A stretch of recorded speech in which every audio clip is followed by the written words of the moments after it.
Alors, correction de l'examen national, session normale 2022. Ici, ce que je vais corriger, c'est le problème. Donc, l'énoncé de problème, je vous laisse le soin de le lire. Il faut le lire rapidement et attentivement en même temps. Donc, on a notre fonction, c'est f égale à x facteur l'export de x sur 2 moins 1 le tout au carré. C'est sa courbe représentative. Donc l'unité 1 cm, on fait attention, surtout lorsqu'on cherche à calculer l'air ou bien le volume. Alors là, ça ne va pas être le cas. Calculer la limite. Calculer la limite, c'est des rapports. Montrer. Donc je vous laisse le soin de lire rapidement. Et après, on va corriger pour ne pas perdre beaucoup de temps. Alors, mais vous devez lire attentivement l'énoncé avant d'exécuter. Alors, calculons la limite quand x tend vers plus infini de f de x. Et la limite quand x tend vers moins l'infini de f de x. On a limite, on a f, c'est déjà écrit sous cette forme, c'est produit de deux facteurs. La première fonction c'est x, la seconde fonction c'est l'export de x sur 2 moins 1, au carré. Donc limite de x, limite de référence égale à plus infini. La limite, qu'est-ce qu'on a à l'intérieur? L'export de x sur 2. L'export de x sur 2, ça donne l'export de x, le tout à la puissance 1,5. Ça donne racine de l'export de x. Donc c'est pour ça. Mais pour cela, la limite qu'on va utiliser de base, ou la limite de référence, ça va être limite de l'export de x en plus infini, qui est égal à plus infini, ce qui implique, ce que vous voyez devant vous. Ensuite, on arrive à justifier que la limite quand x tend vers plus infini de f égale à plus infini. Pour la seconde limite, de même, la limite, une limite de référence, limite de x égale à moins l'infini, une limite qu'on va utiliser encore, c'est la même chose, mais la limite de x, de ex, de l'export de x en moins l'infini, c'est égal à 0. Et pour qu'on passe à racine de l'export de x, parce qu'on a, qu'est-ce qu'on a? On a l'export de x, il est strictement positif, quel que soit x. Donc, on arrive à la limite quand x tend vers moins l'infini de l'export de x sur 2 moins 1, le tout au carré, égale à 1. Et par conséquent, la limite de f en moins l'infini égale à moins l'infini. Alors, les limites des rapports. Pour le rapport, on va écrire f de x, l'expression de f de x, divisé par x. Donc, on va simplifier, on arrive à ça. Donc, la limite, ça, on a déjà traité presque, mais on va redire encore, on va justifier encore cette limite. Donc, la limite quand x tend vers plus infini de l'export de x égale à plus infini, ce qui implique limite de l'export de x sur 2 qui est égal à plus infini. Par conséquent, la limite quand x tend vers plus infini de f de x sur x égale plus infini. Donc, pour l'interprétation géométrique, qu'est-ce qu'on a? Pour l'interprétation géométrique, je dois réécrire les deux limites, ce dont j'ai besoin pour affirmer que c'est admis une branche parabolique de direction l'axe des ordonnées au voisinage de plus infini. Qu'est-ce que j'ai comme argument? Je dois avoir limite quand x tend vers plus infini de f égale à plus infini et la limite des rapports de f de x sur x égale plus infini. Alors, montrons que la droite delta est asymptote à la droite est asymptote à la courbe C au voisinage de moins l'infini. Donc pour cela, on va calculer la limite de la différence au voisinage, bien évidemment, de moins l'infini. Donc la limite de f de x moins x, quand x tend vers moins l'infini, je vais écrire l'expression de f de x et je simplifie, je développe parce que comme j'ai une identité remarquable, le carré, moins le double des produits plus 1 au carré. Donc l'export de x sur 2, le tout au carré, ça donne l'export de x. D'accord? Et ensuite, on va simplifier. Le x, il s'envole avec le x. À la fin, je vais avoir ça. Alors, et de ça, qu'est-ce que je vais utiliser? Je vais utiliser une limite de référence. La limite quand x tend vers moins l'infini de x, l'export de x, qui est égal à 0. Et pareil, pour le 2x, je vais multiplier par 2 et je divise par 2 pour avoir x sur 2, pour avoir la même chose avec l'export. L'export de x sur 2, x sur 2.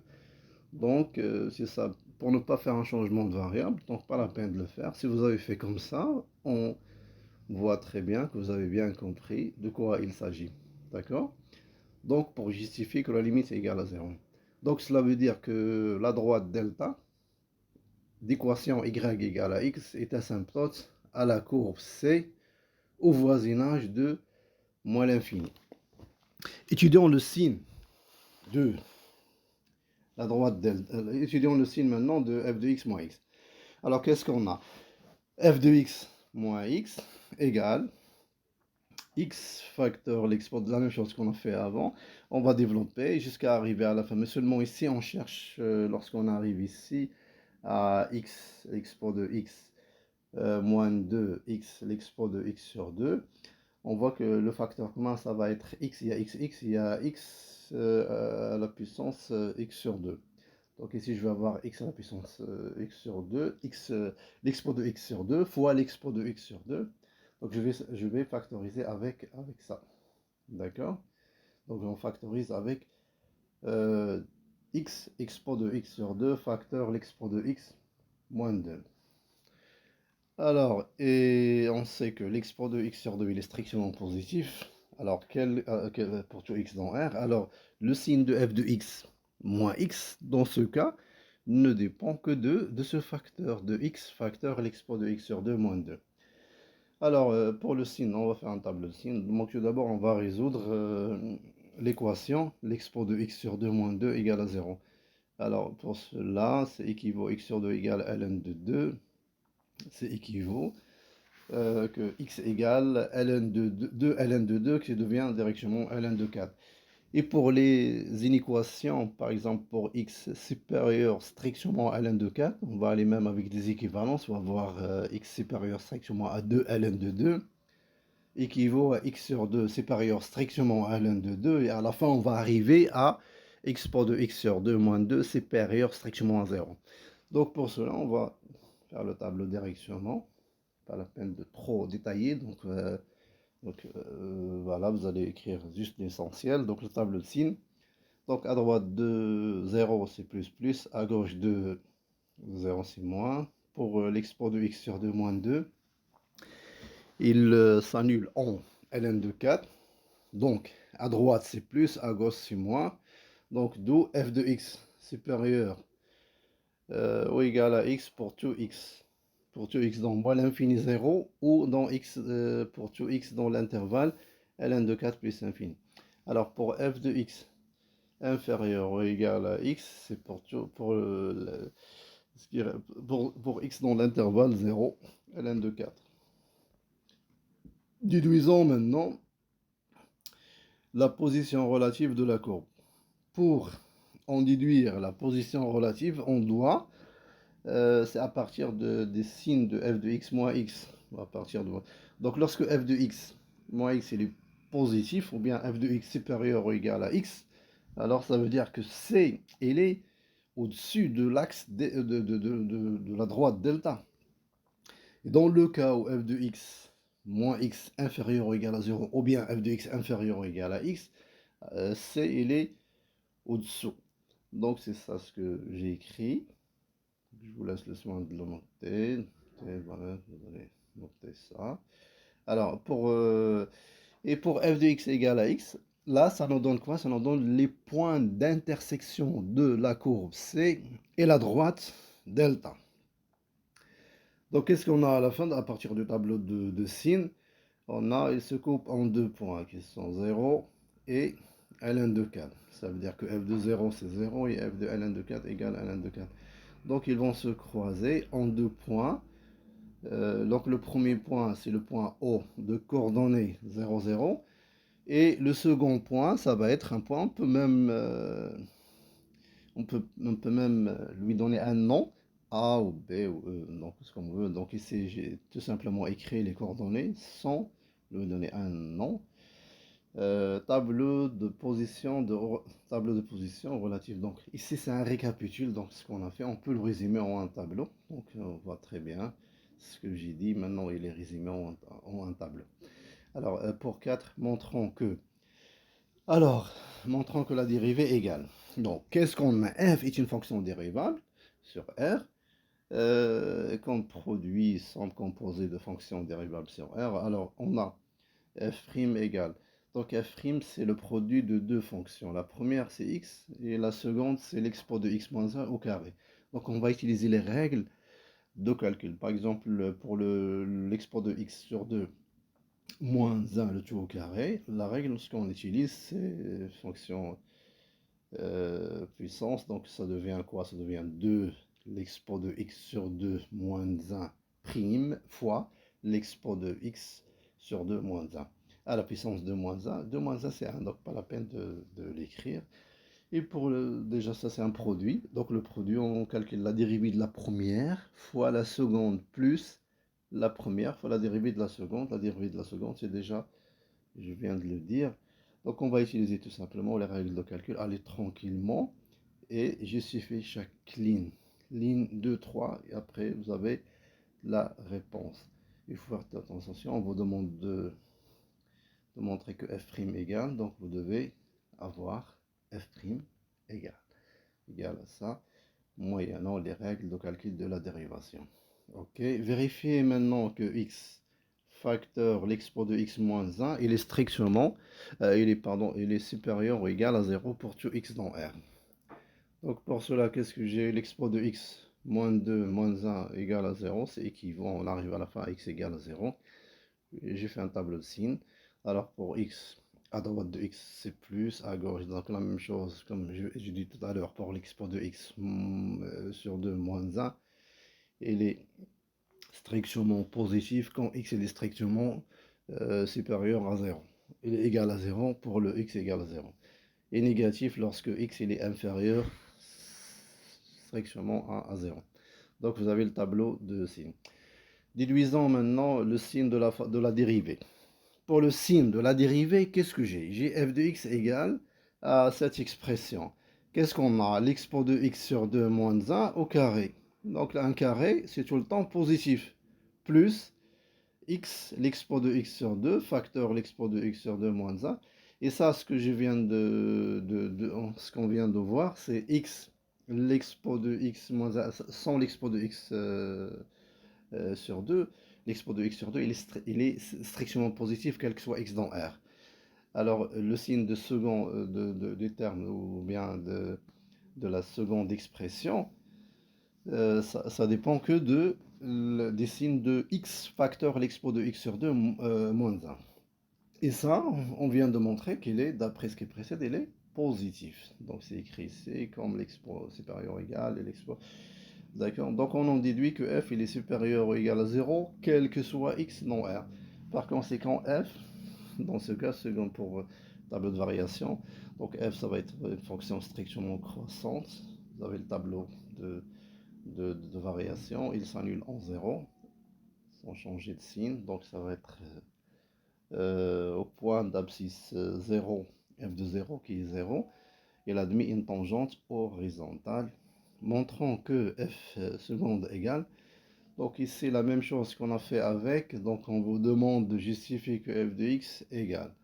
Donc ou g, donc il faut respecter les règles de calcul, donc vous avez ici, c'est bien détaillé, je vous laisse le soin de voir ça. Donc f' égale, donc ça va être f' il est dérivable.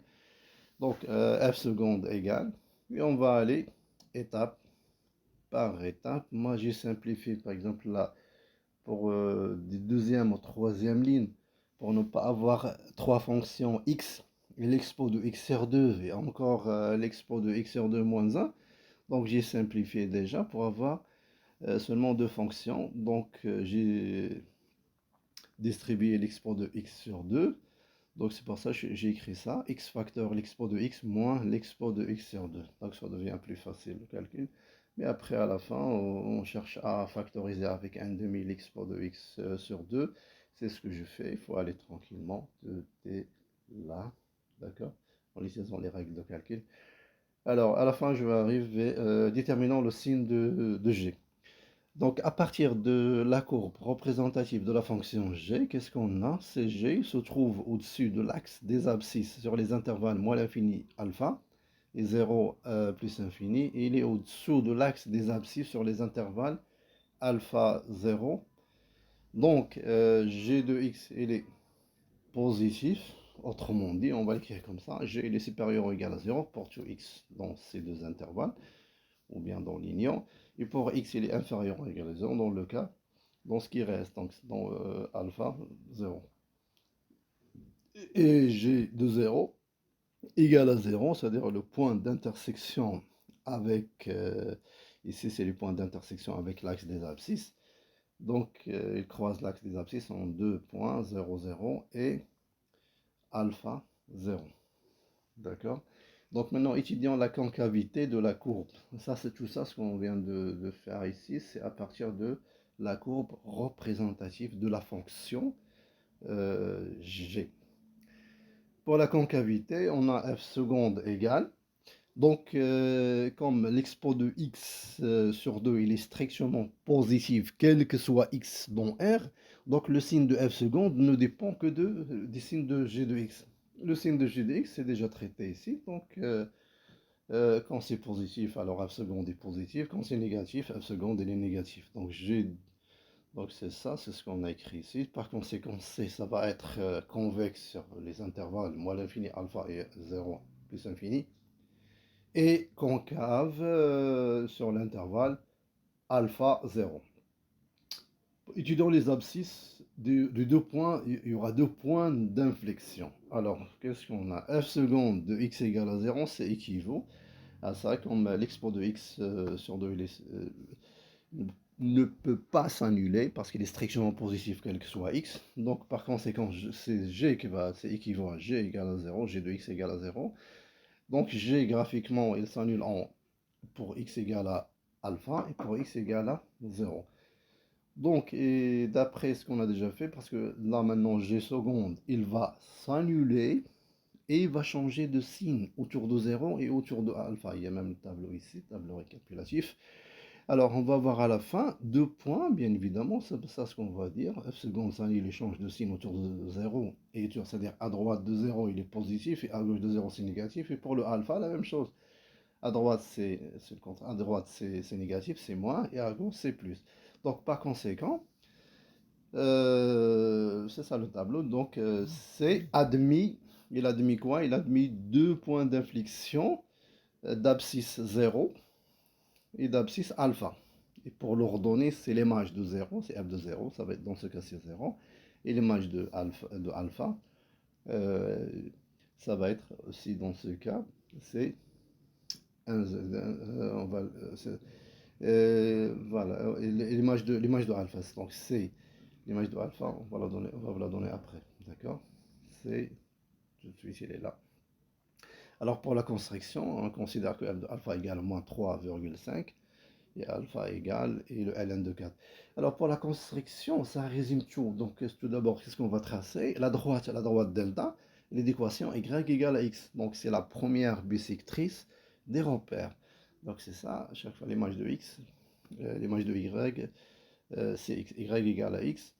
Donc ensuite, qu'est-ce qu'on a? On a trouvé que C admis une branche par les points d'intersection plutôt. Déjà les points d'intersection, ça va être ln de 4. ln de 4 c'est presque 1,4. Donc 1,4, ça donne 1,4 cm parce que l'unité c'est 1 cm. Et 0, 0 c'est l'origine. Et au point 0, la courbe C admet une tangente horizontale à ce point. Donc on va le tracer. Donc pour voir comment il va faire la courbe, donc de 0 à plus infini. Donc il passe par 0, il va croiser delta en ln de 4. Et ensuite, c'est une direction parabolique. D'accord? Donc, et à gauche, au voisinage de moins l'infini, on voit comment il va faire la courbe, mais seulement il va changer de concavité sans changer de monotonie. Donc au point alpha, qui est moins 4,5, on va faire à peu près, ça veut dire quoi ce point d'inflexion? Ça veut dire que la tangente en ce point, il va croiser, il va traverser la courbe. C'est-à-dire à droite, ça va être la courbe euh, donc, à droite de alpha, comme on a fait même avant, même à partir d'ici, à droite de alpha, ça va être CF, il va être euh, au-dessous de la courbe, et à gauche, il va être au-dessus. Donc, à gauche, ça va être positif. Donc, à gauche, c'est-à-dire à droite de alpha, on va voir une courbe qui est concave, et à gauche, ça va être convexe. C'est pour ça qu'il va faire il va faire ce changement pour aller pour avoir le delta comme asymptote horizontale. D'accord? Donc, à partir, donc, le alpha, on va le faire approximativement, mais surtout pour le zéro qui est bien 0, on voit très bien qu'il va traverser la courbe C. Donc, à droite de 0, la courbe, il est au-dessus de la tangente, et à gauche de 0, il est au-dessous de la tangente, et à droite, il est au-dessus. D'accord? C'est même à partir d'ici. Donc, c'est ça ce qu'on a fait. Il faut le faire approximativement. Donc, la direction, la droite asymptote au voisinage de moins l'infini, et la direction parabolique au voisinage de plus infini, la tangente horizontale, et qui en même temps, en ce point, c'est un point d'inflexion, et le point d'inflexion faut représenter le ln de 4, ln de 4 et le alpha, donc c'est ça les éléments importants que vous devez noter. Donc le tableau de bord, c'est toujours, la courbe représentative, c'est un tableau de bord, ça résume votre travail, dans ce que vous avez fait, donc on le voit sur la courbe représentative. Maintenant, pour cette, montrant que la fonction f admet une fonction réciproque, d'après ce qui précède, on a trouvé que f il est dérivable, donc par conséquent f il est continu, f continu est strictement croissante. Donc par conséquent, c'est ça avec ces deux éléments, la continuité elle est strictement monotone, dans ce cas strictement croissante, donc f seconde, f moins 1, donc f tout simplement, f admet une fonction réciproque, notez f moins 1, et f moins 1 il est défini sur f de r. F de R, c'est égal à quoi? Comme f il est strictement croissant, c'est égal, ça limite quand x tend vers moins l'infini de f, et pour le borne à droite, c'est limite quand x tend vers plus infini de f. Donc à la fin, on a déjà calculé ces deux limites, on va avoir moins l'infini plus infini, c'est r. Donc f de r, c'est r. Donc f moins 1, f admet une fonction réciproque f moins 1 définie sur r, surtout r. Calculons maintenant f-1 de ln de 4. Qu'est-ce qu'on a d'après ce qui précède? D'après 3b, on a trouvé que f de ln de 4 égale à ln de 4. Donc par conséquent, comme f admet une fonction réciproque, alors f-1 de ln de 4 égale à ln de 4. Et on sait que f-1 de 4 prime, là c'est le prime, ça soit un peu petit, d'accord. f-1 prime, la règle c'est ça, de ln de 4 égale 1 sur f prime de f-1 de ln de 4.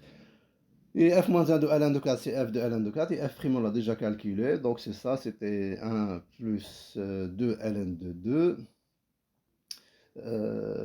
Puisque f de ln de 4 égale à ça, égale à 2. Donc, c'est ça, il faut tout simplement remplacer. Donc, l'export de ln de 4 sur 2, ça devient l'export de ln de 4, le tout à la puissance 1,5, ça donne 4. 4 1,5, c'est racine de 2. C'est racine de 4, pardon, ça donne 2 moins 1. Et à la fin, au carré, on va voir ça, il faut aller tranquillement, d'accord, il faut utiliser, donc l'export de ln de 4, c'est 4. On a fait le 2, on veut faire le tout à la puissance 1,5. Donc voilà, c'est tout simplement règle, calcul simple, et on arrive à f moins 1 prime de ln de 4 égale 1 sur 1 plus 2 ln de 4.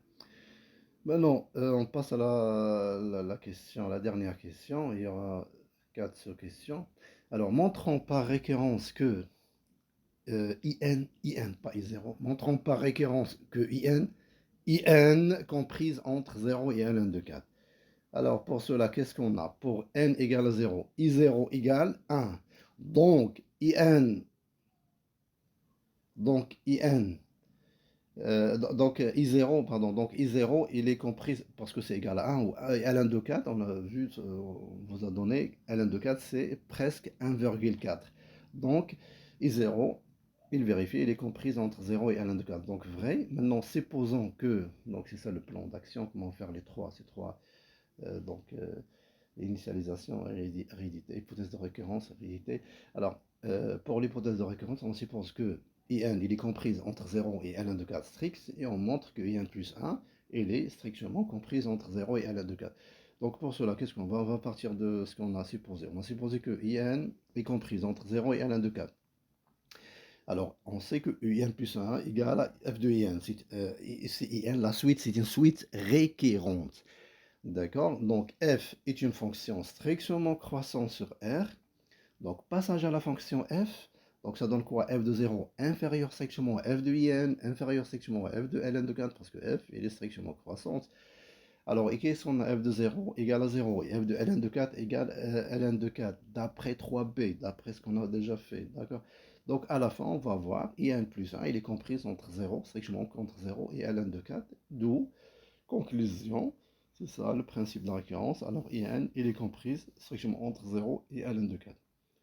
Pour b, montrons que in est décroissante. Qu'est-ce qu'on a? In égale f de in, c'est bien sûr une récurrence, c'est comme ça qu'elle est définie. Et qu'est-ce qu'on a? In, il est comprise strictement entre 0, il est dans l'intervalle, autrement dit dans l'intervalle ouvert 0 ln de 4. Donc par conséquent, il est même dans l'intervalle 0 ln de 4. Voilà. Alors f, sur cet intervalle, qu'est-ce qu'on a? F de x, il est inférieur ou égal à x.